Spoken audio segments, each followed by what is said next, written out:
அருமையான இந்த நல்ல நாளுக்காக உமக்கு ஸ்தோத்திரம். இந்த நாளிலும் ஆண்டவரே நீர் எங்களோடு பேச போகிற வார்த்தைகளுக்காக உமக்கு நன்றி செலுத்துகிறோம். தேவனாகிய கர்த்தரை தொடர்ந்து பேசுங்க. இந்த வார்த்தையை நாங்கள் கேட்கிறோம் மட்டுமல்ல ஆண்டவரே, பார்வைக்கு எளிதாயிருந்தாலும் ஆனால் கர்த்தாவே எங்களுடைய வாழ்க்கையிலே நாங்கள் அனுபவிக்கக்கூடிய விசுவாசத்தோடு அந்த காரியங்களை பெற்றுக் கொள்ளக்கூடிய இந்த வார்த்தைகளை நாங்கள் விசுவாசித்து தொடர்ந்து ஆண்டவரே இந்த காரியங்களை செய்ய நீ கிருபை செய்ய தொடர்ந்து இடைபடுக்கப்ப ஆசீர்வதிங்க.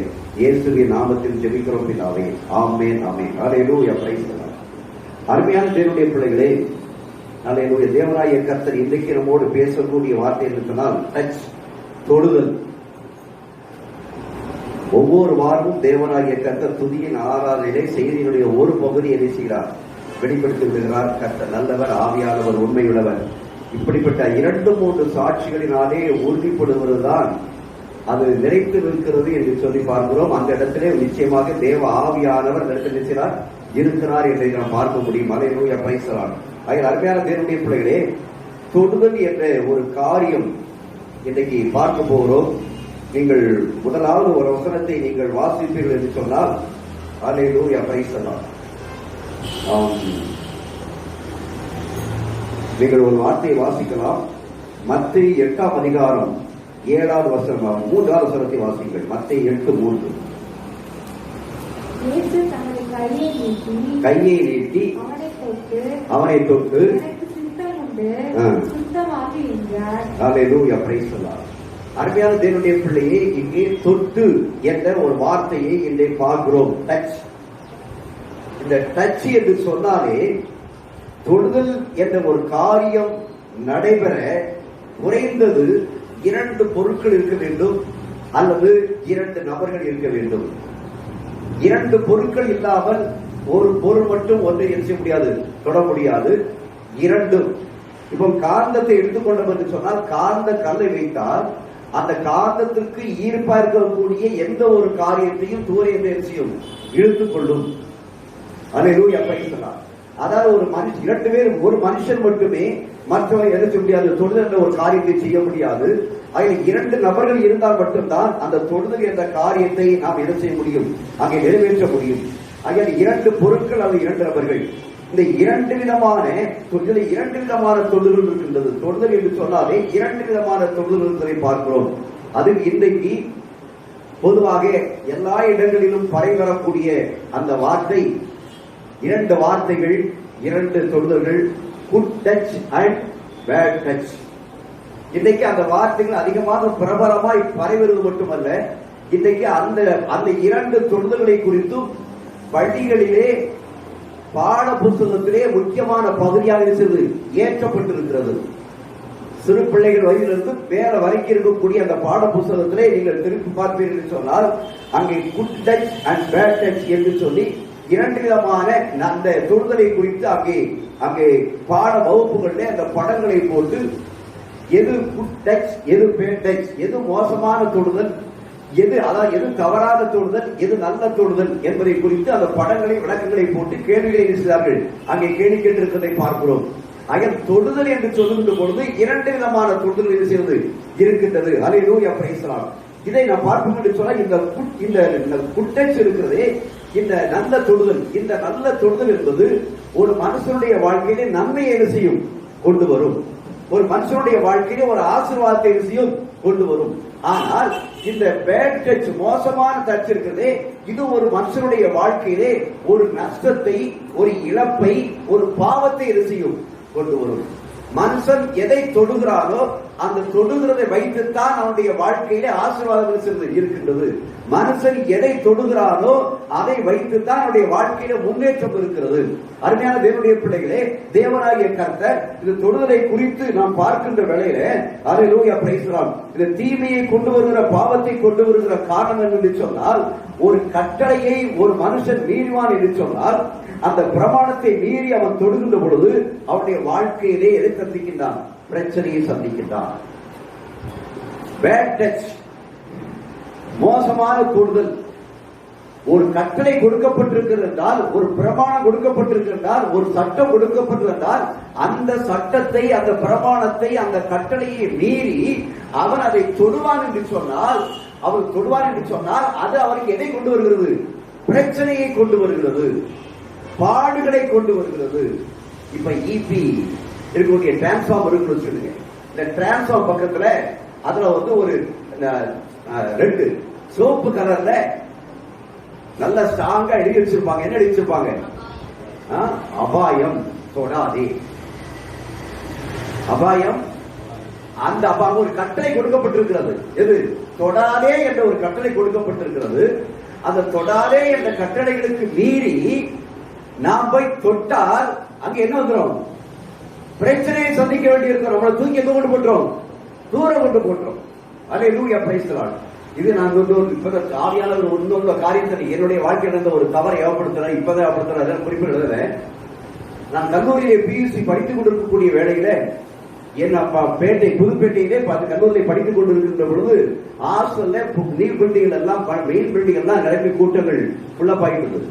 ஆக எங்களுக்கு கொடுக்கப்பட்டது ஒரு காட்டு பகுதியில, ஒரு தோப்பு பகுதியில. அங்க இருந்து கிட்டத்தட்ட ஹாஸ்டல் சாப்பாட்டு பஸ்ல இருந்து 1 கிலோமீட்டர் தூரம் நடந்து போகக்கூடிய ஒரு பகுதி, காட்டு பகுதியில தான் எங்களுக்கு என்ன ஒரு பழைய இன்னொருடைய வீட்டை வாடகை எடுத்து எடுத்துட்டாங்க. அங்க எங்களுக்கு குடியிருக்க வச்சிருந்தாங்க. அந்த வாடகை வீடுகள் கட்டி போட்டு ஒரு 10-4 வீடு கட்டி போட்டு அந்த வாடகை வீட்டுல எங்களுக்கு குடியிருக்க வச்சிருந்தாங்க. அதை விட்டு சற்று கொஞ்சம் காட்டுப்புற தூரத்துல போறா அங்க ஒரு டிரான்ஸ்ஃபார்மர் இருக்கும். அந்த டிரான்ஸ்ஃபார்மர்ல கையை பிடிச்சி தள்ளுறதுக்கு என்ன செய்வாங்க? ஒரு கம்பி என்ன செய்வாங்க? வச்சிருப்பாங்க. நாங்க என்ன செய்வோம் அப்படின்னு சொன்னா, நைட்ல 9 மணி ஆகிட்டுதா, 9 மணி ஆயிட்டு அப்படின்னு சொன்னா, ஏன்னா தவற ஒத்துக்கணும் இல்லையா? நைட் அப்பதான் சரியா ரட்சிக்கப்படாத காலங்கள். அந்த 9 மணி ஆயிட்டுன்னு சொன்னா செகண்ட் ஷோ பக்கத்துல அங்க புதுப்பேட்டையில அந்த மீனாட்சி தியேட்டர் சொல்லி ஒரு தியேட்டர் இருக்குது. அந்த தியேட்டருக்கு செகண்ட் ஷோ போறதுக்கு கிட்டத்தட்ட 9:30 மணி ஆயிடுச்சுன்னு சொன்னா எல்லாம் 9:30 மணி 10 மணிக்கு படுக்க ஆரம்பிக்கும் போதுனால அதே நேரத்தில் என்ன செய்வோம்? நாங்க 9:30 மணிக்கே போய் அந்த டிரான்ஸ்ஃபார்மர்ல தொடாதுன்னு எச்சரிக்கை இருக்கும். அதுல ஒண்ணு கம்பியை தொங்க போட்டிருப்பான். ஆனா அந்த கம்பியை தொங்க போட்டு தூரி எடுத்துட்டு அந்த டிரான்ஸ்ஃபார்மர் அப்படியே இழுத்து என்ன செய்வோம்? அதை ஓபன் பண்ணி விட்டுருவோம். விட்ட உடனே டோட்டலா எல்லா இடத்துலயும் கரண்ட் என்ன செய்யும்? ஆஃப் ஆயிடும். ஆஃப் ஆக ஒரே ஒரு நபர் மட்டும் அங்க நிற்பாரு. நாங்க எல்லாம் அனுப்பிச்சோம். கரண்ட் ஆஃப் ஆகிற உடனே வாடத்துக்கு தெரியாம பின்புறம் வழி அனுப்பிச்சுவோம். காட்டு பாதி அப்படியே அனுப்பிச்சுவோம். ஓடிவோம். கொஞ்ச நேரம் கழிச்சு சினிமாவுக்கு வரக்கூடாத நம்பர் இருப்பார் இல்லையா? அப்ப எல்லாம் லைட் ஆஃப் பண்ணோட எல்லாரும் படுத்துருவாங்க சொல்லி வாட்டு சொல்லிடுவாரு. அதுக்கப்புறம் ஒரு 10 நிமிஷம் 4 மணி நேரம் கழிச்சதுக்கு அப்புறம் அவங்க லைட் என்ன செய்வாங்க? அங்க என்ன செய்வான்? அந்த டிரான்ஸ்ஃபார்மர் ஆன் பண்ணி விட்டுருவான். ஏன் சொல்லுன்னு சொன்னா, தொடாதே என்று சொல்லிருக்கக்கூடிய இடத்துல அடிக்கடியாக போய் தொட்டு கொண்டு போது இதே மாதிரி இன்னொரு நாடு போய் அந்த டிரான்ஸ்ஃபார்மர் பிடிச்சு அடிக்கக்கூடிய வேலை படிச்சு லைட் எரிச்சது அடிச்சது கீழே மயங்கி எரிச்சுதான் விழுதுட்டான். அறிவியல் திருந்தை பிள்ளையை கட்டளைகளை மீறினால் என்ன இருக்குது? ஆபத்து இருக்கிறது. கட்டளைகளை மீறி தொட்டம் என்றால் ஆபத்து இருக்கிறது. ஆக கட்டளையை மீறி தொடர்ந்து ஒரு ஆபத்து இருக்கிறது என்று சொன்னால் அந்த ஆபத்தை சந்திக்கிறோம். நீங்கள் யாத்திராகமம் 19ஆம் அதிகாரத்தை திருப்புங்கள். யாத்திராகமம் 19ஆம் அதிகாரம் 13ஆம் வசனத்தை வாசியுங்கள். ஒரு கையும் அதை தொடலாகாது. ஒரு கையும் அதை தொடலாகாது. தொட்டால் நிச்சயமாக கல்லறியுண்டு அல்லது ஊடுருவ எய்யுண்டு சாக வேண்டும். மிருகமானாலும் சரி மனிதனானாலும் சரி உயிரோடே வைக்கப்படலாகாது. அருமையான தேவனுடைய பிள்ளைங்க பார்க்கிறோம். ஒரு கையும் அதை தொடலாகாது. தொட்டால் நிச்சயமாக கல்லறியுண்டு அல்லது ஊடுருவ எய்யுண்டு சாக வேண்டும். தொட்டால் என்ன செய்ய வேண்டும்? சாக வேண்டும். இது யாருடைய கட்டளை? தேவனுடைய கட்டளை. தேவனுடைய கட்டளை என்ன பிறப்பிக்கப்படுகிறது என்று சொன்னால், ஒரு கையும் அதை தொடலாகாது. ஏன்னு சொன்னால், அங்கே மலைக்கு யார் போக வேண்டும்? மோசே வேறே மலைக்கு போக வேண்டும். மலையிலே தேவனாகிய கர்த்தர் அவரை சந்திக்க ஆயத்தமாக இருக்கிறார். ஆயத்தமாக இருக்கக்கூடிய அந்த தேவனை சந்திப்பதற்கு மோசே போகிற போது இங்கே தேவனாகிய கர்த்தர் கட்டை கொடுத்து இருக்கிறார். நீ கீழே வந்து யாருமே அந்த மலையடி வாரத்தில் இருக்கக்கூடாது, தொடக்கூடாது. அப்படி தொட்டால் அவர்கள் என்ன செய்ய வேண்டும்? சாக வேண்டும். எச்சரிக்கை கொடுது. அது அடிவாரத்தை தொடாதபடிக்கு எச்சரிக்கையாக செய்யுங்கள், இருங்கள்.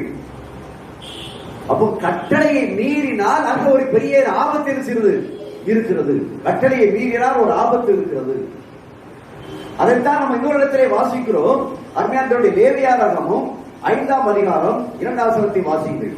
இந்த தொட்டால் குற்றம் உள்ளவன். அசுத்தமான காட்டு மிருகத்தின் உடலையாவது, அசுத்தமான நாட்டு மிருகத்தின் உடலையாவது, அசுத்தமான ஊரும் பிராணிகளின் உடலையாவது, எவ்வித அசுத்தமான யாதொரு வஸ்துவையாவது ஒருவன் அறியாமல் தொட்டால் அவன் தீட்டும் குற்றமும் உள்ளவனாவான். அவன் தீட்டும் குற்றம் உள்ளவனாவான். ஹல்லேலூயா. அருமையான மூணாவது வசனத்தை வாசிங்க.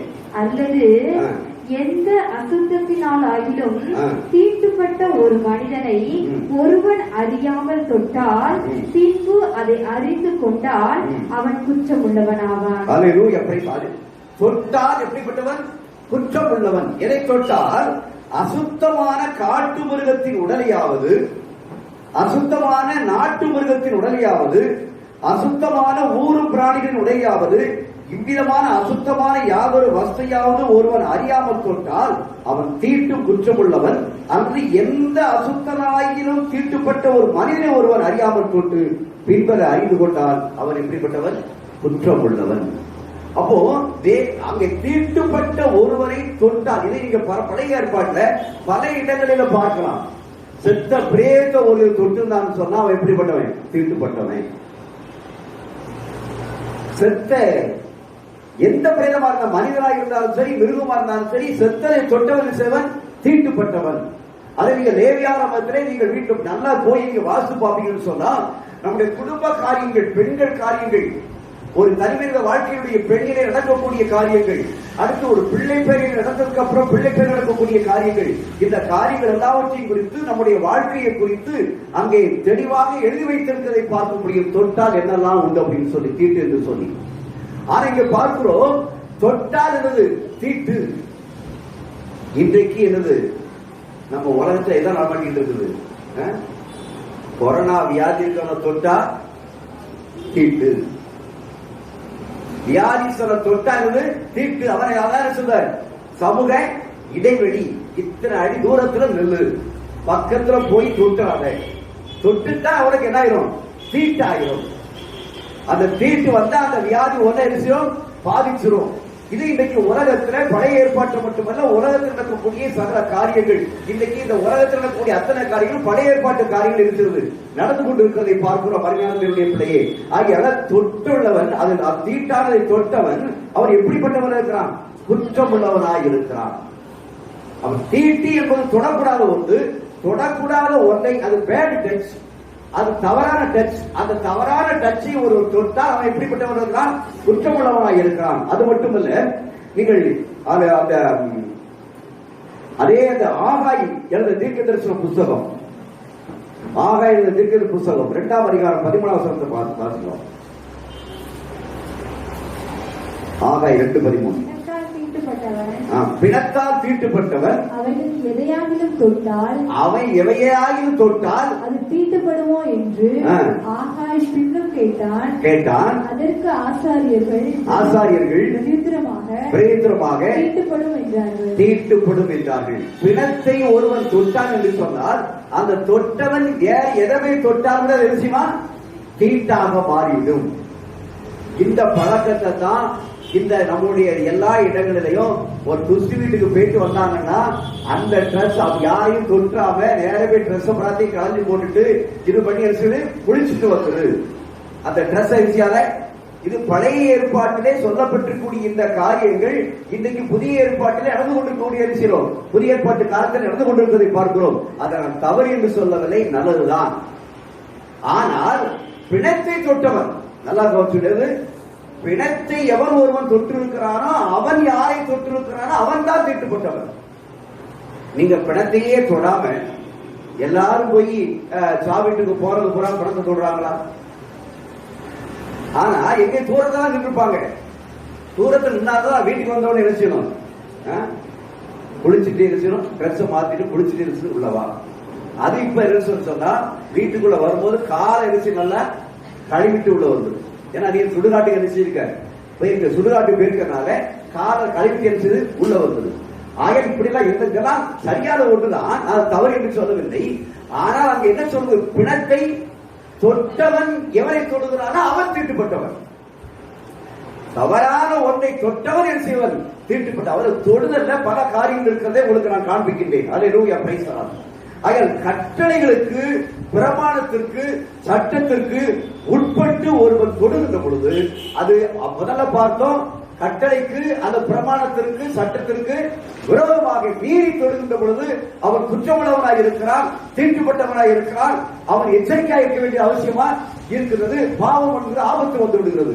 ஆனால் ஒரு மனுஷன் தன்னை மற்ற ஒரு பொருளை தொடுகின்ற பொழுது கட்டளைக்கு உட்பட்டு, இல்ல பிரமாணத்திற்கு உட்பட்டு, இல்ல சட்டத்திற்கு உட்பட்டு அவன் ஒரு தொடுவான் என்று சொன்னால் அதுல என்ன இருக்கிறது?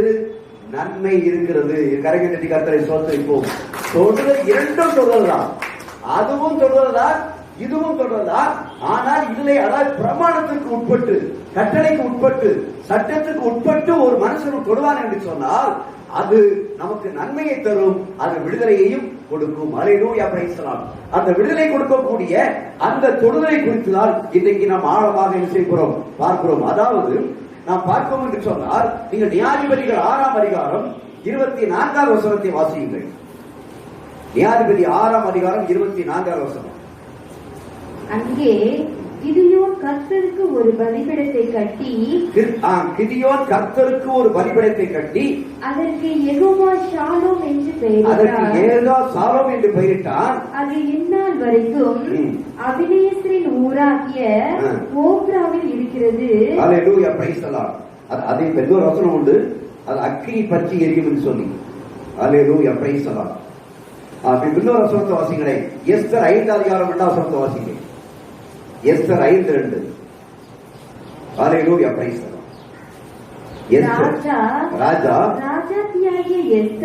ராஜாத்தியாகிய எஸ்தர் முற்றத்தில் நிற்கிறதை கண்டபோது அவளுக்கு அவன் கண்களில் தயை கிடைத்ததினால் ராஜா தன் கையில் இருந்த செங்கோலை எஸ்தரிடத்திற்கு நீட்டினான். அப்பொழுது எஸ்தர் கிட்ட வந்து செங்கோலின் நுனியை தொட்டாள். அல்லேலூயா, பிரைஸ் தி லார்ட். இங்க பாருங்க, அந்த ராஜாவுடைய நேரடியாக போய் அந்த ராஜாவை பார்க்க வேண்டும் என்று சொன்னால் அவருடைய விருப்பம் இல்லாமல் அந்த இடத்திற்கு யாரு போனாலும் சரி அவர் என்ன செய்ய வேண்டும், அந்த இடத்துல அங்க நிக்க முடியாது. ஆனா அவருடைய தயவு, அவர் சொல்லப்பட்ட அவருடைய தயவு, அந்த வார்த்தை திருப்பி வாசிக்க. செங்கோலை நீட்டி அவளுக்கு அவன் கண்களில் தயை கிடைத்ததினால், அவளுக்கு எஸ்தருக்கு அந்த ராஜாவுடைய கண்களிலே தயவு கிடைத்ததினால் ராஜா தன் கையில் இருந்த பொற்செங்கோலை, நல்லா கவனிச்சிடுங்க, அந்த ராஜாவுடைய கண்களில் தயவு கிடைத்ததினால இந்த ராஜா கையில் கூடிய செங்கோலை எஸ்தர் நேரே நீட்டுகிறான். நீட்ட உடனே எஸ்தர் கிட்ட வந்து எரிசிதாள். அதை எரிசிதால் தொடுகிறாள் என்று சொல்லி பார்க்கிறோம். அவ தொடுகிறாள் என்று சொன்னால் அதற்கு முன்பாக அங்க ஒரு சம்பவம் நடக்க வேண்டி இருக்கிறது. அவருடைய கண்களில் இருக்கிறது தயவு கிடைத்தது. அவருடைய கண்ணிலே தயவு கிடைத்ததுனாலதான் இவன் செங்கோலை நீட்டுகின்றான். செங்கோலை நீட்டாமல் இருப்பவன் தான் சம்பவம் என்ன நடக்கும், அங்க வந்திருக்கவா தப்பிச்சு இருக்க முடியாது, போக முடியாது. அல்லேலூயா, பிரைஸ் தி லார்ட். அப்போ இந்த செங்கோலை நீட்டின உடனே இவ எஸ்தர் தொட்டாள். தொட்டதுனால அவளுக்கு என்ன கிடைச்சது, நன்மை கிடைத்தது. அல்லேலூயா. தொட்டதுனால என்ன நன்மை கிடைச்சது நீங்க சொல்லுங்க. அப்போ தொட்டதுனால என்ன நன்மை கிடைச்சது, யூத ஜனங்கள் காப்பாற்றப்பட்டது. அதான் முக்கியம். இவருடைய ராஜாத்தி ஆகிறது ஒரு காரியம் இருக்கட்டும், ஆனா மெயினுடைய நோக்கம் என்ன, யூத ஜனங்கள் செய்ய வேண்டும், காப்பாற்றப்பட யூத ஜனங்கள் காப்பாற்றப்பட வேண்டும் என்பதற்கு தான் எஸ்தர் எதாவது வர வேண்டும், ராஜாத்தியாக என்ன செய்ய வேண்டும், வர வேண்டும். அப்போ அவருடைய கண்களில் தயவு கிடைத்த உடனே அவர் செங்கோலை நீட்டினாதான் வேலை செய்ய முடியும், தொட முடியும். அந்த கட்டளை பிறந்து விடுகிறது. செங்கோலை நீட்டின உடனே கட்டளை இருக்கிறது, பிறந்து விடுகிறது. இப்பொழுது அந்த கட்டளை பிறந்த உடனேயே அந்த கட்டளைக்கு கீழ்ப்படிந்து இந்த எஸ்தர் அங்கே தொடுகிறாள். தொட்டதனாலே அங்கே யூத ஜனங்கள் இருக்கிறார்கள், காக்கப்படுகிறார்கள், ஒரு நன்மை நடக்கிறது. அல்லேலூயா. அப்ப கட்டளைகளுக்கு கீழ்ப்படியும் போது, அதாவது கட்டளைகளுக்கு கீழ்ப்படிந்து சட்டத்தில் கீழ்ப்படிந்து அந்த காரியத்தை செய்கின்ற பொழுது, மீறுகின்ற பொழுது பாவம், மீறுகின்ற பொழுது குற்றம் உள்ளவர், மீறுகின்ற பொழுது தீட்டுப்பட்டவர். ஆனால் அதை மீறாத வண்ணமாக கட்டளைகள் கீழ்ப்படிந்து இருக்கின்ற பொழுது நமக்கு கிடைக்கக்கூடியது நன்மை.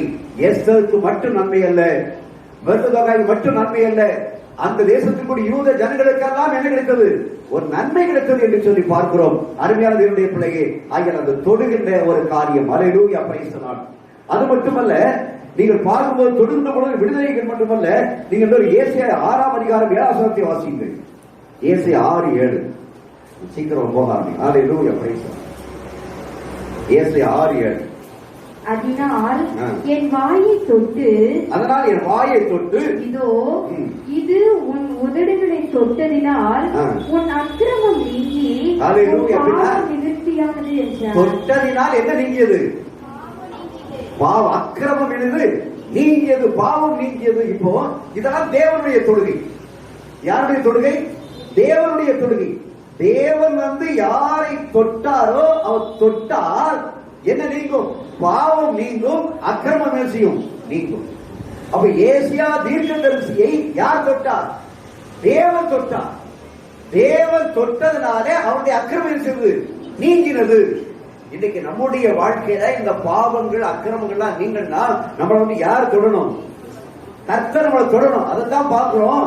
நீங்களோ தெரிந்து கொள்ளவில்லை, நானோ உங்களை தெரிந்து கொண்டேன். நீங்க என்னை தேடி வரவில்லை, நான் உங்களை தேடி வந்தேன் சொல்லிருக்கிறார். நம்மளா தேடி போல தேவ சித்தம் நிறைவேறும் போது அவர் நம்மளை வீட்டிற்குள்ளே வந்து படுக்கையிலே வந்து நம்மளை இருக்கிறார் தொட்டு நம்முடைய பாவங்களை மன்னித்து ரட்சித்து நமக்கு அக்கிரமங்களை நீக்கி விடுகிற ஒரு காரியத்தை பார்க்கிறோம். அல்லேலூயா, பிரைஸ் தி லார்ட். அதே எரேமியா 1ஆம் அதிகாரம் 9ஆம் வசனத்தை வாசிப்பீர் என்று சொன்னார். எரேமியா 1:9. அல்லேலூயா, பிரைஸ் தி லார்ட். கர்த்தர் தமது கரத்தை நீட்டி என் வாயை தொட்டு, இதோ என் வார்த்தை உன் வாயில் வைக்கிறேன். அல்லேலூயா, பிரைஸ் தி லார்ட். அங்கே பார்க்கிறோம், கர்த்தர் தமது கரத்தை நீட்டி என் வாயை, அங்கே தொடுகின்றவர்கள் 2 நபர்கள் என்று சொன்ன 2 நபர்கள். ஒன்று யார்? கர்த்தர். இன்னொன்று யார்?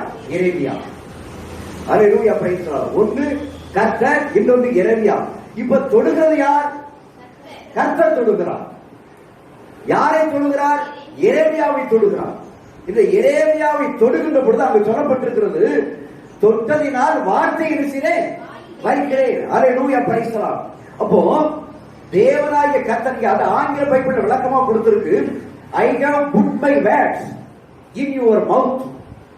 அப்படியே அர்த்தம், என்னுடைய வார்த்தையை உன் வாயில வைக்கிறேன், என் வார்த்தையை உன்னுடைய வாயில வைக்கிறேன். அப்போ the mouth யாருடைய மவுத்? யாருடைய வாய்? எரேமியாவுடைய வாய். அந்த எரேமியாவுடைய வாய்.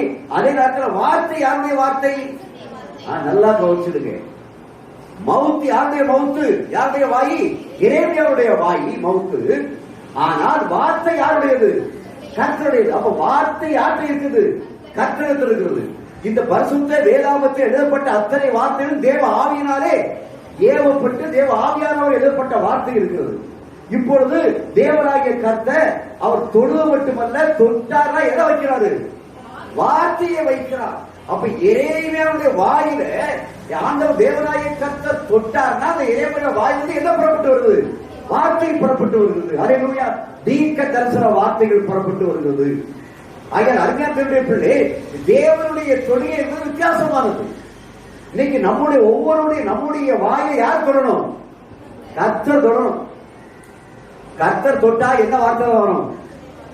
கர்த்தருடைய வார்த்தை தான் வரும். ஆனா நம்முடைய வாயிலிருந்து என்ன வார்த்தை வருது? வாயிலிருந்து தேவையில்லாத வார்த்தைகள் வருதுனால் சொன்னாலே கர்த்தர் இது தொடர்ந்து அர்த்தம். அல்லேலூயா, தேவையில்லாத வார்த்தைகள் நம்முடைய வாயிலிருந்து வருதுன்னு சொன்னாலே அது நமக்கு தொடர்ந்து அர்த்தம். இன்னைக்கு காலையில கூட ஒரு தேவையில்லாத ஒரு வார்த்தையை நான் சொல்லிட்டேன். அது எனக்கும் மனசுக்கு வருத்தம் தான். தேவையில்லாத வார்த்தை வேற கெட்ட வார்த்தை வரும் கிடையாது. அதாவது கொஞ்சம் பலவீனமான ஒரு வார்த்தை. அந்த பலவீனமான வார்த்தை இருந்துச்சுன்னா சீக்கிரத்தில் பெட்டியில கொண்டு தான் அனுப்பிக்கும் வைக்க வேண்டி இருக்கும் அப்படின்னு சொல்லி. அது பலவீனமான வார்த்தை. அந்த வார்த்தையை கூடாது, சொல்லக்கூடாது. ஏன்னா தேவனாகிய கர்த்தர் வரமுள்ள வார்த்தை, வல்லமுள்ள வார்த்தையை நமக்கு இருக்கிறார், கொடுத்து இருக்கிறார். அப்ப நம்ம வாயிலிருந்து புறப்படக்கூடிய ஒவ்வொரு வார்த்தையும் நாம் ரட்சிக்கப்பட்டிருப்போம் என்று சொன்னால் அந்த வார்த்தை யார் கொடுத்த வார்த்தை? தேவன் கொடுத்த ரட்சிப்பு. அப்ப ஏன் நம்ம சொல்லுங்க, தேவனுடைய தொற்று இருக்கிறார், தேவனுடைய தொற்று இருக்கிறார் என்று சொன்னால் ஒவ்வொரு நாளும் சொல்லும் போது, ஆண்டவரே நீர் என் வாயென்றும் தொடும் ஆண்டவரே.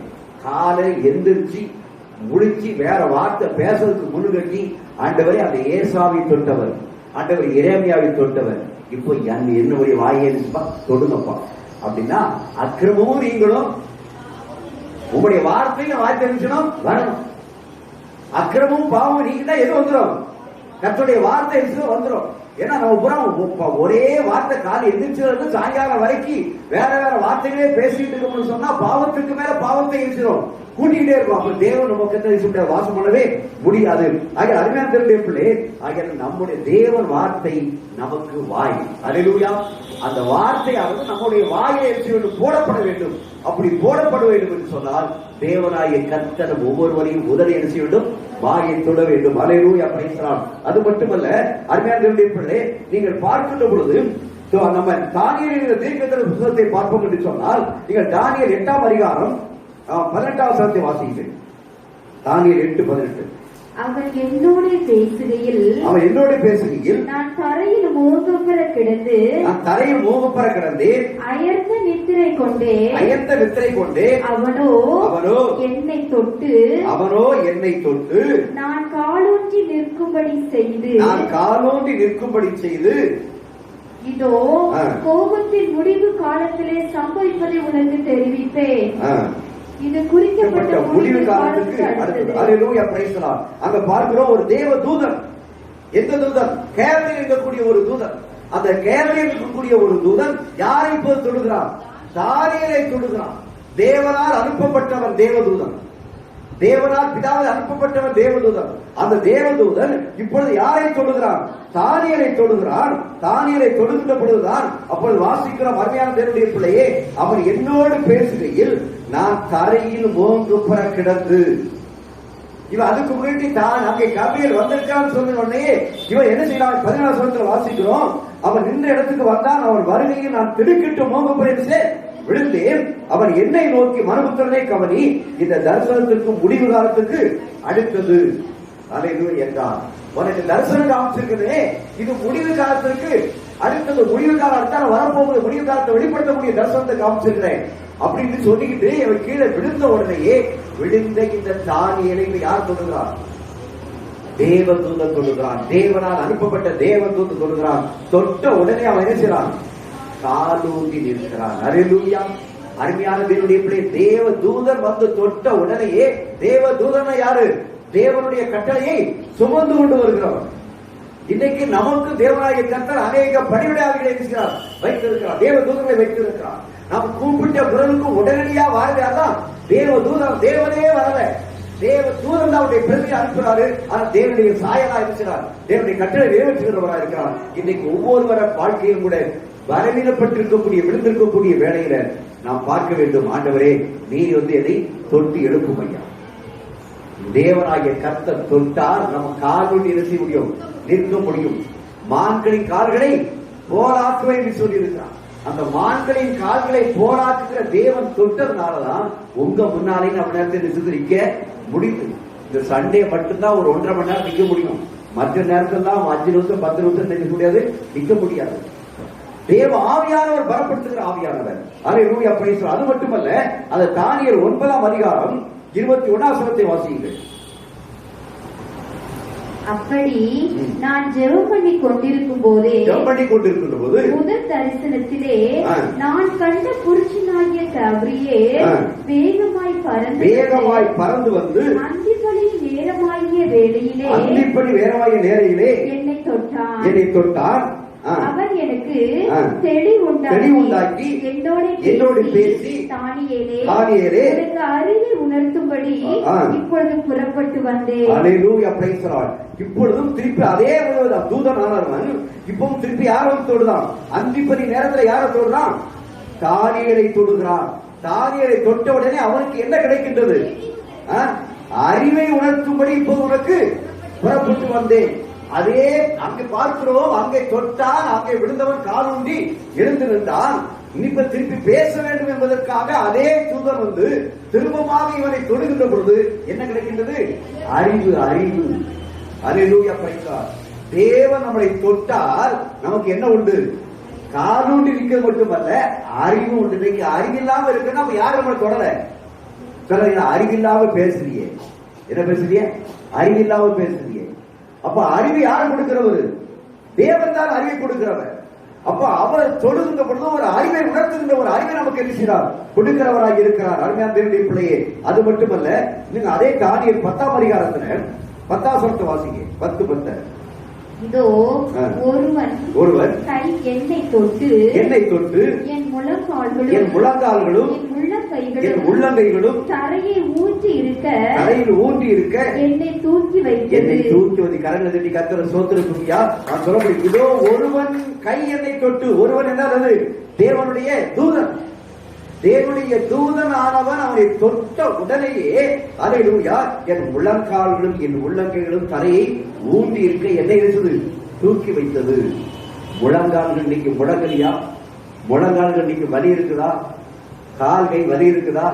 ஆண்டவரே, நீர் என்ன செய்ய தொடுக்கப்பா. அவர் தொட்டாச்சுனா போதும். ஏன்னு சொன்னா, நடக்க முடியாத திமிர்வாதக்காரன் இருந்தான்.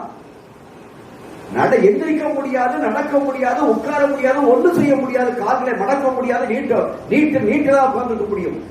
அப்படிப்பட்ட அந்த அவரை யார் தொட்டார்? இயேசு தொட்டார். அல்லேலூயா. இயேசு தொட்ட உடனேயே உன் பாவங்கள் மன்னிக்கப்பட்டது என்று சொன்னார். அவன் உடனே எழுந்தான், நடந்தான், குதித்தான், எல்லா காரியத்தையும் செய்தான். அல்லேலூயா. அருமையான தேவனுடைய பிள்ளையே, தொடுதல் என்றக்கூடிய காரியம் சாதாரண காரியம் அல்ல. இன்னைக்கு இயேசு தொட்டார் சொன்னா சாதாரண மனுஷன் போயிடும். ஆனா அந்த தொடுதல் இல்லை என்று சொன்னால் நம்முடைய வாழ்க்கையில எதை பெற்றுக்கொள்ள முடியாது? விடுதலை எடுக்க முடியாது, பெற்றுக்கொள்ள முடியாது. சுகத்தை எடுக்க முடியாது, பெற்றுக்கொள்ள முடியாதுங்க. அல்லேலூயா, பிரைஸ் தி லார்ட். அதே 10ஆம் அதிகாரத்துல 16ஆம் வசனத்தை வாசிக்க. 16. அப்பொழுது மனுபுத்திரரின் சாயலாகிய ஒருவன் என் உதடுகளை தொட்டான். உடனே நான் என் வாயை திறந்து பேசி எனக்கு எதிரே நின்றவனை நோக்கி என் ஆண்டவனே, தரிசனத்தினால் என் மூட்டுகள் புரண்டன, பலனற்று போனேன். இப்ப பாருங்க, உடனே நான் வாயை திறந்து பேசி மனுபுத்திரன் சாயலாகிய ஒருவன் என் உதடுகளை எரிசிதான் தொட்டான். உதடுகளை தொட்ட உடனேயே இவன் வாயை திறந்து எரிசிதான் பேச ஆரம்பிக்கின்றான். அல்லேலூயா, பிரைஸ் தி லார்ட். அங்கே சொல்லப்பட்டிருக்கிறது, மனுபுத்திரன் சாயலாகிய ஒருவன் என் உதடுகளை எரிசிதான் தொட்டான்.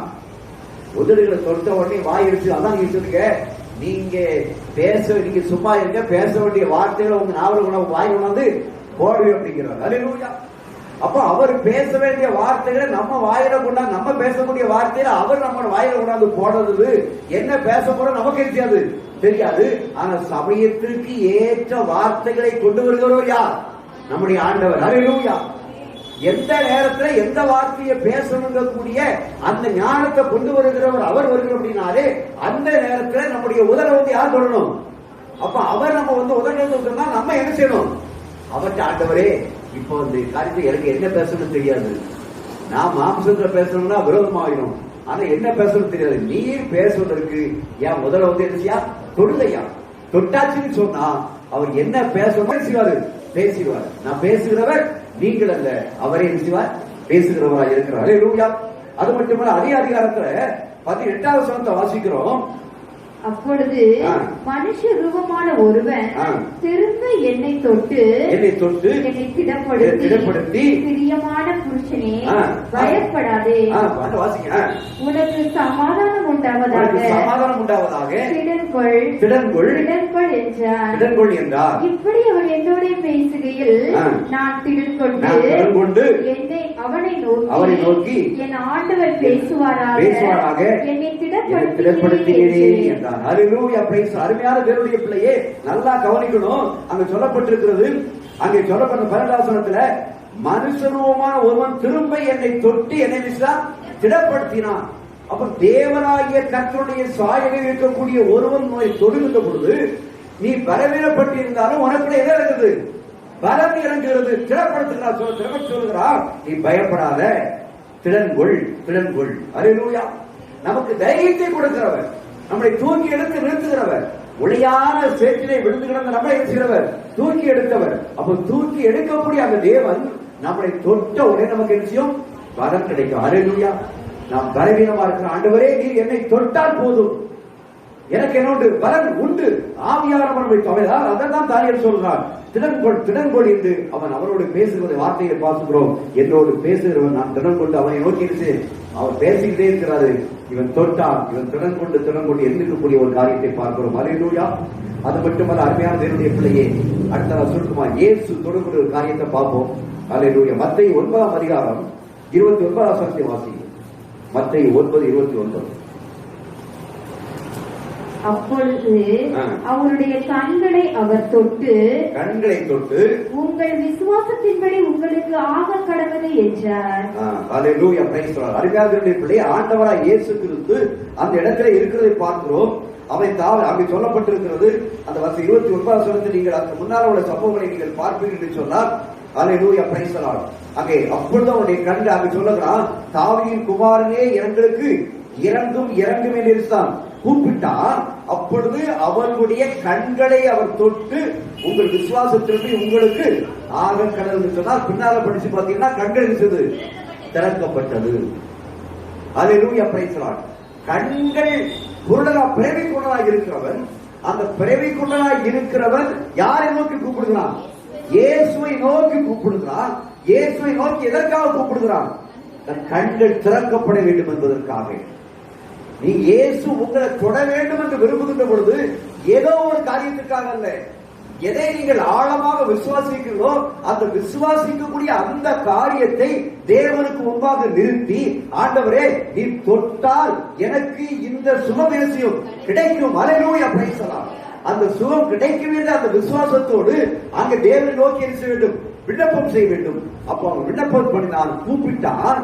இயேசுடைய கண்களை தொட்டார். வேற ஒன்றும் செய்யலையா? தேவன் ஒரு இடத்துல ஒரு அற்புதம் நடத்தினார்னா அதே மாதிரி இன்னொரு இடத்துல செய்ய மாட்டாரு. அதே மாதிரி செய்ய மாட்டாரு. அவர் செய்யறா வித்தியாசமா இருக்கும். இங்க கண்களை தொட்டார், அவர் சுகமான. இன்னொரு இடத்துல போட இருக்கும், அங்கே அந்த கண்களை தொடர அவர் கீழே தலையில துப்பி மண்ணை அள்ளி அது சேறு உண்டாக்கி அந்த சேற்ற கண்களை வச்சு சுகமாக்கினார் என்று சொல்லி பார்க்கிறோம். தேவனுடைய ஒரே காரியத்தை செய்தா அவர் தேவன் அல்ல. ஆனா இன்னைக்கு நம்ம என்ன செய்யறோம்? அதை ஃபாலோ பண்ணி ஒரே காரியத்தை செஞ்சுக்கிட்டு இருக்கிறோம். அதான் அநேக அற்புத அலைகள் நடக்காம போறது. அருமையான தேவனுடைய பிள்ளையே, ஐயர் குருடரின் கண்களை என் தேவனாய கர்த்தர் தொட்டது உண்மை என்றால், அந்த குருடரின் கண்கள் திறக்கப்பட்டது உண்மை என்று சொன்னால், இன்னைக்கு நம்முடைய கண்கள் திறக்கப்பட்டிருந்தும் அநேக காரியங்கள் நம்ம கண்டிப்பா இருக்குது. குருடரா ஒண்ணு செய்ய மாட்டது.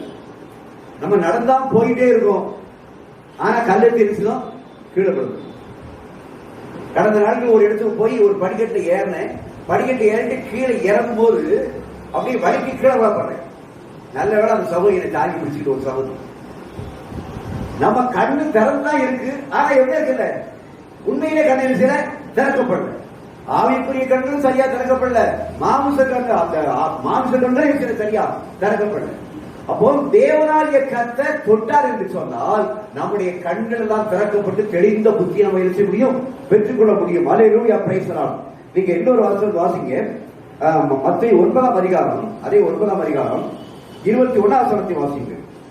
புதிய ஆராய்ச்சி தேவனாய் கர்த்தர் கொடுத்த அந்த காரியம், அவருடைய வஸ்திரத்தை ஆகிலும் தொட்டார் சொத்தமாவேன் என்று தன் உள்ளத்தில் எண்ணிக்கொண்டு அவர் பின்னாலே வந்து அவருடைய வஸ்திரத்தின் ஓரத்தை தொட்டார். அல்லேலூயா, பிரைஸ். அருமையான தேவனுடைய பிள்ளையை நல்லா கவனிச்சு இந்த வார்த்தையை நல்லா பாருங்க.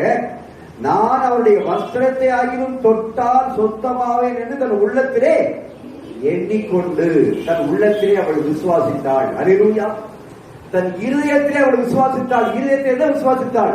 இயேசுவின் வஸ்திரத்தை தொட்டால் எனக்கு விடுதலை கிடைக்கும், சோதனை கிடைக்கும் என்று இருதயத்திலே விசுவாசித்தாள். அந்த இருதயத்திலே அவள் விசுவாசித்து இப்பொழுது யாரை தொடுகிறாள்? இயேசுவை தொடரை, இயேசுடைய வஸ்திரத்தை தொடுகிறாள். அல்லேலூயா. அப்ப இயேசுடைய வஸ்திரத்தை தொட்டவுடனே இயேசு எப்படிப்பட்டவராக இருக்கிறார்? வல்லமையுள்ளவராக. வஸ்திரத்தை தொட்ட உடனே அந்த வஸ்திரத்திலிருந்து என்ன புறப்பட்டு போகிறது? வல்லமை புறப்பட்டு போகிறது. அல்லேலூயா, வல்லமை புறப்பட்டு போகிறது. இயேசுடைய வஸ்திரத்திலிருந்து வல்லமை புறப்பட்டு போறது உண்மை என்று சொன்னால், அந்த இயேசுவையே நாம் தரித்திருக்கிறோமே. இயேசுவையே நாம் ஆடையாக அணிந்திருக்கிறோமே, வஸ்திரமா அணிந்திருக்கிறோமே. அப்ப நம்முடைய சரீரத்திலிருந்து என்ன புறப்பட்டு போக வேண்டும்? வல்லமை புறப்பட்டு போகணும். அப்படித்தானே? ஆனா நம்முடைய சரீரத்திலிருந்து வல்லமை புறப்பட்டு போய் இயேசுடைய சரீரத்திலிருந்து வல்லமை புறப்பட்டு போய் சுகம் இருக்குது. ஆனா இன்றைக்கு நமக்கு என்ன பயம் இருக்குது? என்ன பயம் இருக்குது சொல்லுங்க. நம்ம சரீரத்திலிருந்து அடுத்த ஆளை தொட்டா, இல்ல நம்ம அடுத்த ஆளு நம்ம தொட்டுச்சுன்னா வல்லமை புறப்பட்டு போகுதுன்னு நினைக்கிறோமா? இல்ல என்ன நினைக்குது? ஐயோ அவளை தொட்டை, அதனால எனக்கு இந்த காய்ச்சல் வச்சுட்டு வந்துட்டு. அவ உன்னை தொட்டிருக்காள் ஐயா, உன்னையத்தான தொட்டிருந்தா உன்கிட்ட என்ன வைக்கணும்? வல்லமை போய் அவ இருக்கணும், சுகமாயிருக்கணும், அவன் சுகமாயிருக்கணும். இதுதான் எதிர்மறையான சமுதாயம். பரிசுத்த வேதாகமத்தினுடைய எழுத்துக்கு, பரிசுத்த ஆவியானவருடைய எழுத்துக்கு விரோதமாக செயல்படுகின்ற இது சாதாரண காரியம் அல்ல. நீங்கள் சிரித்து பார்க்க வேண்டும். இன்னைக்கு உலகத்தில் நடக்கக்கூடிய இந்த காரியம் சாதாரண காரியம் அல்ல. தேவனுடைய வார்த்தையை பொய்யாக்குவதற்கான எதிர்மறையான காரியம் நடந்து கொண்டிருக்கிறது. ஆகிய விசுவாசமையாக இருக்கக்கூடிய அண்ணா நாம் எச்சரிக்கையாக இருக்க வேண்டிய அவசியமா இருக்கிறது. அதை கண்டு பயப்படுகிறது. உனக்குள்ளே தேவனுடைய வல்லமை இருக்குது என்று சொன்னால், உன்னை யாரு தொட்டாலும் சரி, நீ யாரை தொட்டாலும் சரி, உனக்குடைய வல்லமை செய்யணும், புறப்பட்டு போக வேண்டும். வியாதிஸ்தரை அநேகர் வரலாம், உன்னைய தொட்டான்னு சொன்னா அவன் அங்கே இருக்கக்கூடிய அமைந்து இருக்கக்கூடிய வியாதி வாங்கிட்டு வர வேண்டிய அவசியமே இல்லை. இன்னைக்கு நமக்கு விசுவாசம் எப்படி இருக்குது? அந்த அந்த அந்த பெரும்பாலும் செய்ய எப்படி இருக்குது? இயேசுவை தொட்டால் எனக்கு சுகம் கிடைக்கும். அவ விசுவாச இருதயத்திலே எண்ணினாள். உனக்குள்ள என்ன இருக்கணும்? எனக்குள்ள யாருடைய வல்லமை இருக்கிறது? என் தேவனுடைய வல்லமை இருக்கிறது. நான் எந்த இடத்துக்கு பிரயாணம் பண்ணி போனாலும் சரி, எவன் சரீரம் என் சரீரத்தை தொட்டாலும் சரி, ஏன் இருக்கக்கூடிய வல்லமை அவனுக்குள்ள பாய்ந்திருக்கும். சோழனுக்குள்ள விசுவாசத்தோட போயினா அந்த நடக்கும். ஆனா நீ எப்படி போற? அங்க போன அவனை தொட்டா எனக்கு இருக்கும். அப்போ ஓட்ட ஏசு பெரியவரா, இல்ல அங்கே இருக்கக்கூடிய அந்த சாத்தானுடைய வல்லமை பெரியதா? நன்றாக சிந்திக்கக்கூடியதா ஆவியான ஒரு அழுத்தமா சொல்ல சொன்னார். விசுவாசிகளாகிய நாம் இன்னைக்கு உலகத்தில் இருக்கக்கூடிய காரியங்களுக்கு பயந்து கொண்டிருக்கிறோம் என்றால் அதற்கு அடிமையாக இருக்கிறோம். அதற்கு அடிமையாக இருக்கிறோம். நமக்குள்ள அந்த விசுவாசம் இல்லை. நான் தேவனால் பிறந்தவன், நான் தேவனால் பெற்றெடுக்கப்பட்டவள், தேவனை சார்ந்திருக்கிறவன், தேவனை ரட்சித்திருக்கிறார், தேவன் எனக்காக சென்று அடிக்கப்பட்டிருக்கிறார், ரத்தத்தை சென்று இருக்கிறார், அவருடைய வல்லமை எனக்குள்ளே சென்று இருக்கிற உயிர்த்தெழுந்த வல்லமை எனக்குள்ளே இருக்கிறது. ஆகையால இந்த வல்லமை எனக்கு இருக்கிற வரைக்கும் யார் எப்படிப்பட்டவனா இருந்தாலும் சரி, என்னிட்ட இருந்தா வல்லமை கடந்து கொண்டே வர, அடுத்த வீட்டுக்குரிய வல்லமை ஏற்கக்கூடாது, வரக்கூடாது. இந்த தீர்மானத்தோடு செல்லும். அல்லேலூயா, பிரைஸ் தி லார்ட். இவன் அப்படித்தான் இருக்கிறார். செய்தால் அருமையான தேவனுடைய பிள்ளையே, அவர் சொன்னால் வஸ்திரத்தின் ஓரத்தை தொட்டாள். இயேசு திரும்பி அவளை பார்த்து, மகளே திறன்கொள், ஒரு விசுவாசம் உன்னை ரட்சித்தது. தேவா சொல்றார், உன் விசுவாசம் என்னை ரட்சித்தது. அப்ப அவளுக்கு இருந்தது ஆழமான விசுவாசம். இயேசுவை தொட்டால் எனக்கு இந்த காரியம் நடக்கும் என்று சொல்லி, அருமையான தேவனுடைய உனக்குள்ளோ மற்ற வித்தியாசம் இருந்தா நீ போய் அவங்கள தொடு. அனைவரும் இருக்கிறோம், அவங்களை தொட்ட விடாம இருக்காங்க. உண்மையிலேயே உனக்குள்ள ஒரு ஆழமான விசுவாசம் இது, நான் தொட்டால் அங்கே சுகம் கிடைக்கும். இயேசு தொட்டா சுகம் கிடைச்சா கிடைக்கலையா? பேதுரு தொட்டா விடுதலை கிடைச்சா கிடைக்கலையா? நடக்க முடியாம இருந்தவனை பேதுரு தொட்டிருச்சான், தூக்கி விட்டான். அது மட்டுமல்ல, அங்கே பேருடைய மாமி அங்கே இருக்கும், பேருடைய அங்கே இருக்கக்கூடிய இயேசு தொட்ட உடனே மாமியார் இருக்கிறாரு, எழுந்திருந்தாரு பார்க்கிறோம். இன்னைக்கே பக்கத்துல இருக்கிற போவாத, ஏன் தொட்டுறாத.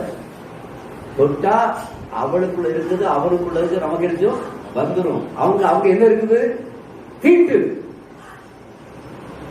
அந்த தீட்டு நீங்கிறதுக்கு அவங்களுடைய தொட்டானா தீட்டு அவளை தொட்டு நீங்களும். நமக்கே அந்த பயம் இருக்கு. அவன் துணிச்சலா போறான். யாரு? அவன் துணிச்சலா போறான். நம்ம சுகமா இருக்கிறவங்க இருக்கிறோம், பயப்படுறோம். அருமையான தேவனுடைய பிள்ளையே, அப்படிப்பட்ட அந்த சுயத்தினுடைய அந்த காரியங்கள் எல்லாவற்றையும் விட்டு விசுவாசத்தை எரிசியுங்கள், வர்த்திக்கப்படுங்கள். தேவனாகிய கர்த்தர் ஆசீர்வதிக்கிறவராக இருக்கிறார். அல்லேலூயா. அது மட்டுமல்ல, மார்க் 7 33 வாசிப்பீர்கள் என்று சொன்னார். மார்க் 7:33 அப்பொழுது அவர் அவனை ஜன கூட்டத்தை விட்டு தனியே அழைத்து கொண்டு போய் தம்முடைய விரல்களை அவன் காதுகளில் வைத்து உமிழ்ந்து அவனுடைய நாவை தொட்டு வானத்தை அண்ணாந்து பார்த்து பெருமூச்சு விட்டு எப்பத்தா என்றார். திறக்கப்படுவாயாக என்றார். நல்லா கவனிங்க, இங்க ஒரு கொன்னை வாயுடையவரை இருக்கிறோம் பார்க்கிறோம். கொன்னை வாய் சரியாக பேச முடியாது இருக்கக்கூடிய ஒரு நாவை உடையவன் அப்ப பார்க்கிறோம். அந்த நாவை கொண்டு நாவல் இருக்கிறார், கர்த்தர் இருக்கிறார், சொல்லுகிறார். பேச முடியாம இருக்கக்கூடியவனுடைய நாவை கர்த்தர் தொட்ட உடனேயே அவன் எப்படி பேசுகிறாராம்? அவன் தெளிவான ஒரு காரியத்தை அவன் பேசுகிறதை பார்க்கிறோம். அருமையானவருடைய பிள்ளைகளே, விரல்களை விட்டு காதலை வைத்து உமிழ்ந்து அவனுடைய நாவை தொட்டு வானத்தை அண்ணாந்து பார்த்து பெருமிச்சு விட்டு எப்பட்டா என்றார். அதற்கு திறக்கப்படுவாய் என்று சொன்ன உடனே அவனுடைய செவிகள் திறக்கப்பட்டது, நாவுடைய வல்லமை அழுக்கப்பட்டது. அவன் நன்றாக ஒரு திறமை உள்ளவராக அவன் பேச ஆரம்பித்தார் என்று சொல்லி பார்க்கிறோம். உனக்கு பேசுறதுக்கு நான் வரலையா? அருமையான சகோதரனே, உன் நாவல கையை வச்சுக்கிட்டு, ஆண்டவரே இந்த நாவல நீர் எடுத்துனே கொடுக்கப்பான்னு சொல்லு, கொடுக்கப்பான்னு சொல்லி விசுவாசத்தோடு செய்து சொன்னால் தேவனாகிய கர்த்தர் உனக்கு பெரிய காரியம் செய்வார். அது மட்டுமல்ல, அவர் இப்ப நம்ம போய் அடுத்தவன் நாவல கை வைக்க மாட்டோம். அடுத்தவன் நாவல கையை வைக்கிறது கூச்சப்படும். ஆனா ஏசி எதுக்கும் எரிச்சு மாட்டாரு, கூச்சப்பட மாட்டாரு. குஷ்டரோகியை கண்டா நம்ம என்ன செய்வோம்? குஷ்டரோகி ஆஸ்பத்திரி எங்க இருக்குது? தனியா இருக்குது, அங்க யாரும் போகக்கூடாதுன்னு சொல்லி குஷ்டரோகியை கண்டா நம்ம என்ன செய்வோம்? ஒரு அடி இருந்தா 10 அடி அடிச்சு விதை அடிச்சோம் ஓடும். ஆனா அந்த குஷ்டரோகி யார் தொட்டா? இயேசு தொட்டார். ஏன் தொட்டாரு? அவர் தெரியும் என்னத்தை தொட்டாலும் சரி ஏன் இருக்கக்கூடிய அவைட்டு இருக்கிறது ஏன்ட்டு வராது, ஏன் இருக்கிறதா அவைட்ட போகும் சொல்லி. இப்ப எப்படிங்க ஜனங்கள் ரட்சிக்கப்படுவாங்க? இப்ப என்னைக்கு ஜனங்கள் இயேசு விட்டு வருவாங்க, எழுப்புதல் நடக்கும்? நம்ம பயந்து ஒடுங்கிட்டு இருக்கிறோமே. ஆனா அப்படி பயந்து ஒடுங்கிட்டு போனால்தான் தூர போன எங்க வருது? வீட்டுல இருக்கும், வீட்டுகள் இருந்து வருது. நான் ஒரு இடத்துக்கும் போகலையே, ஆனா எனக்கு இல்லையா இது வந்துட்டு. தைரியமாயிருங்கள், திறன் கொள்ளுங்கள். தேவனாகிய கர்த்தர் மரித்தோரிலிருந்து உயிரோடு எழுப்பின தேவன். அவர் எழுப்பின தேவனை இருக்கிறபடினாலே அது மட்டுமல்ல, அருமையான அதே காரியங்களை பார்க்க முடியும். ஒரு வாலிபனுடைய பாடை அவர் இருக்கிறார் தொட்டார். வாலிபனுடைய பாடையை தொட்ட உடனே இருக்கிறது, வாலிபன் தான் எழுந்தார் என்று சொல்லி பார்க்கிறோம். வேலைக்காரன் காலை இருக்கிறார், அதாவது அவை பயிர்க்கக்கூடிய வேலையில அவனுக்குரிய பேர் இருக்கிறாங்க. அங்கே அந்த வேலைக்காரனுடைய காதை தான் வெட்டினான். வெட்டின உடனே இருக்கிறாங்க, அங்கே வேலைக்காரனுடைய காதை தொட்டால் இருக்கிறது ஒட்டினது. வெட்டு துண்டாப்பட்டிருக்கிறது இல்லையா, ஒட்டுதியா? நம்ம என்ன செய்வோம்? அந்த அதிகாரத்தினை பயன்படுத்த வேண்டும். அந்த அதிகாரத்தினை பயன்படுத்தும் என்று சொன்னால் இன்றைக்கு உலகம் இப்ப யார் கையில் இருக்கும்? நம்ம கையில் இருக்க, இயேசுடைய கையில் இருக்கும். நீங்க உலகத்தை கண்டுதான் பயந்து ஓடிக்கிட்டு இருக்கிறத தவிர வேற இந்த ஒரு காரியத்தை செய்ய முடியல. அதனால கடைசி ஒரு வசனத்தை வாதிக்க முடிக்கிறேன். லூக்கா 24 அதிகாரம் 24:39 வாசிங்க. லூக்கா 24:39. ஹல்லேலூயா.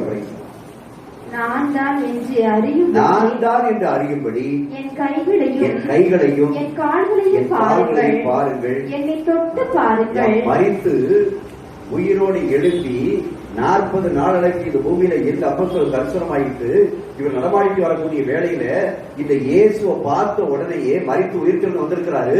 ஆனா இயேசுவை பார்த்த உடனே இயேசு நம்பல. எப்ப ஏன் கூட தானப்பா இருந்தீங்க? 3 வருஷமா என்ன செஞ்சிருக்கிறான்? 3 வருஷமா அவர் கூட இருந்துட்டு அவர் இன்னாதான் என்ன செய்ய மாட்டேங்குது, தெரிய மாட்டேங்குது.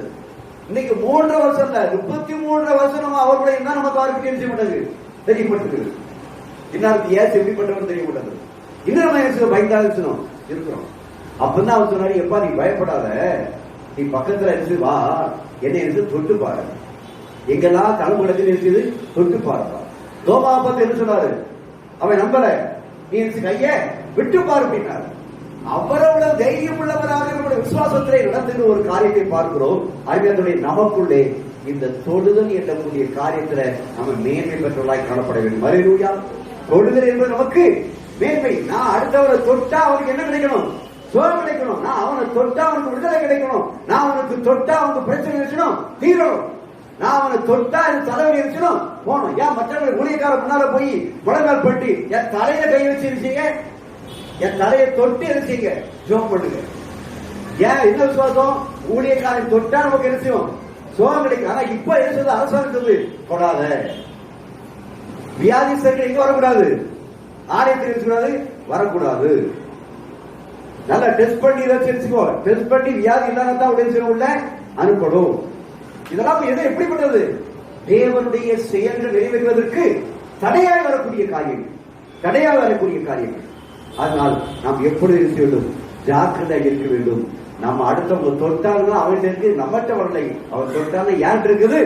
அவன்கிட்ட போகணும். யார்கிட்ட இருக்குன்னா யார்கிட்ட இருக்க வியாதி அவன்கிட்ட போகணும்ல, யார்கிட்ட இருக்கக்கூடிய வல்லமை அவன்கிட்ட இருக்கணும், போகணும். ஆகிய தொடுதல் நல்ல தொடுகையான தொடுகள். அது பேட்டச்சாக இருக்க வேண்டாம், இருக்க வேண்டாம். பேட்டச்சினால் அநேக சம்பவங்கள் நடக்கிறது. அது தேவையில்லை, பாவங்கள் நிறைந்த உரமா இருக்கிறது. ஆனா நமக்குள்ள எப்படிப்பட்ட டச்சா இருக்கட்டும்? குட்டச்சாக தேவ தொடுகிற கங்கா இருக்க வேண்டும். அப்படியே முழங்கால் பண்ணிடுவோம். Hallelujah, praise the lord. ஹல்லேலூயா,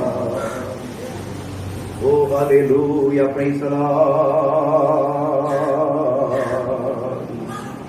தொட்டு சுகமாக்கும் ஐயா இயேசுவே, நீ தொட்டால் போதும் எந்த வாழ்க்கை மாறுவே.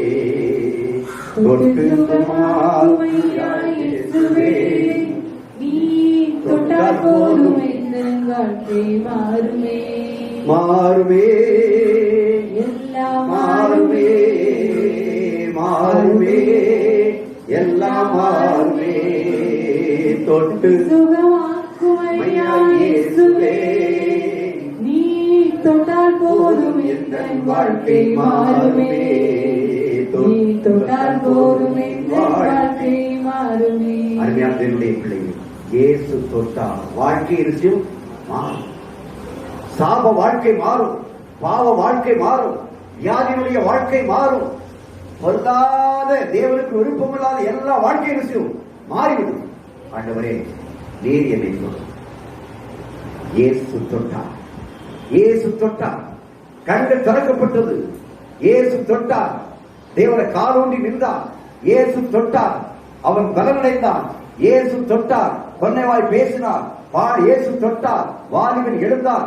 இயேசு தொட்டார், திமிர்வாதக்காரன் எழுந்தார். இயேசு தொட்டார். அருமையான தேவனுடைய பிள்ளையே, ஜெபம் நின்றது. இன்றைக்கு ஒவ்வொருவரும் இயேசுவாக மாற வேண்டும், இயேசுவாக மாற வேண்டும்.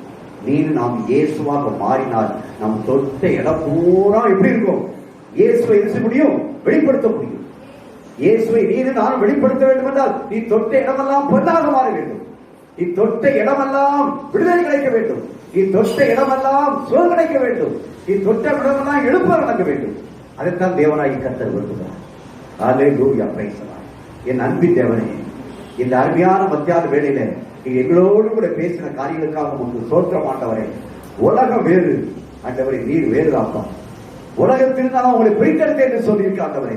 ஆனால் இன்றைக்கு உலகம் உங்களுடைய வார்த்தையை கிரீச்சையுள்ளவர்களாக, உங்களுடைய வார்த்தையை ஆண்டவரை தடுத்து, உங்களுடைய அற்புத அடையாளங்களை தடுத்து ஆண்டவரை இந்த வார்த்தையை மாற்றிக் கொள்வதற்காக பொல்லாத பிசாசுடைய கூட்டமாய் இன்னைக்கு எழுந்திருக்கிறதை பார்க்கிறோம் ஆண்டவரே. நாங்கள் அதற்கு இடம் கொடுக்காத வண்ணமாக உங்களுடைய நாமம் தரிக்கப்பட்ட பிள்ளைகளாகிய நாங்கள் நீர் எங்களுக்குள்ள வல்லமுள்ள தேவனாய் இருக்கிறபடினாலே, உயிர்த்தெழுந்த வல்லமை எங்களுக்குள்ள இருக்கிறபடினாலே, எங்களிடத்திலிருந்து அன்றைக்கு பேரிலிருந்து ஆண்டவரை வல்லமை புறப்பட்டு போனது போல ஆண்டவரை எங்களிடத்திலிருந்தும் ஆண்டவரை வல்லமை புறப்பட்டு ஆண்டவர் எங்களிடத்தில் வெள்ளியும் அல்ல பொருளும் அல்ல இடத்தில் இருக்கிறதை தருகிறோம், இயேசுவின் நாமத்தினால் எழுந்து நடை என்று சொன்ன உடனே உடைய வல்லமை பாய்ந்து கொண்டது போல நாங்கள் எங்கள் மூலமாக இந்த வல்லமை பாய்ந்து போய் இந்த தேசத்தை கலைக்கிடத்தக்கதாக, இந்த தேசத்தை நாங்கள் சோதரிக்கத்தக்கதாக கிருபை செய்யும்படியாக நாங்கள் செபிக்கிறோம். உங்களுடைய கரத்தை ஒப்புக் கொடுக்கிறோம். உங்களுடைய சுத்தம் நிறைவேற்றும். இயேசுவின் நாமத்தில் ஜெபிக்கிறோம் பிதாவே, ஆமென்.